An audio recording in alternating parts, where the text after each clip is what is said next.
10 দিন আগে মিলবে আবহাওয়ার পূর্বাভাস। দুর্যোগের তথ্য জানতে অন্য দেশের উপর আর নির্ভর করতে হবে না। উচ্চ ক্ষমতা সম্পন্ন এক কম্পিউটারের মাধ্যমে এখন থেকে স্বচ্ছ ছবিও পাওয়া যাবে। সারা দেশে নির্মাণ করা হচ্ছে 200টি আবহাওয়া পর্যবেক্ষণাগার। আন্তর্জাতিক আবহাওয়া দিবস উপলক্ষে এক আলোচনা সভায় এ তথ্য দিয়েছে প্রতিরক্ষা মন্ত্রণালয় ও আবহাওয়া অধিদপ্তর।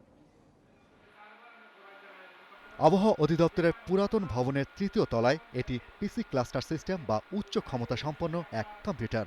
এই যন্ত্রের 224টি কোরের মাধ্যমে উপগ্রহ থেকে আবহাওয়ার বার্তা পাওয়া যায়। প্রায় 600 টেরাবাইটের মেমোরির এই কম্পিউটার থেকে আগের তুলনায় স্বচ্ছ ছবি পাচ্ছে আবহাওয়া অফিস। সে কারণে এখন 10 দিন আগেই জানা যাচ্ছে আবহাওয়ার গতিবিধি। এমনকি মালদ্বীপ, শ্রীলঙ্কা, মায়ানমার, থাইল্যান্ডের আবহাওয়া অফিসের আগেই পাওয়া যাচ্ছে সব তথ্য।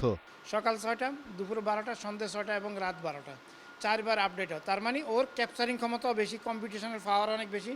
এবং যেই প্রোডাক্ট যে ডাউনলোড করে সেই কী করে 3টা রেজলিউশনে রান করে, 9, 3 এবং 1। এবং তার প্রিডিকশন কী বলে লিড টাইম হলো 10 দিন পর্যন্ত।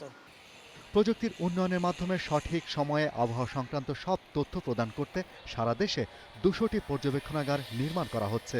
এর আওতায় 13টি নৌবন্দরে পর্যবেক্ষণাগার নির্মাণ কাজ এরই মধ্যে শেষ হয়েছে। সারা দেশে 200টি উপজেলায় স্বয়ংক্রিয় আবহাওয়া পর্যবেক্ষণাগার স্থাপন করা হবে। 65টি স্বয়ংক্রিয় বৃষ্টিমাপক যন্ত্র ও 35টি স্বয়ংক্রিয় আবহাওয়া পর্যবেক্ষণ ব্যবস্থা স্থাপনের কাজ দ্রুত গতিতে এগিয়ে চলছে। এবছরই বঙ্গবন্ধু স্যাটেলাইট থেকেও পাওয়া যাবে আবহাওয়ার তথ্য।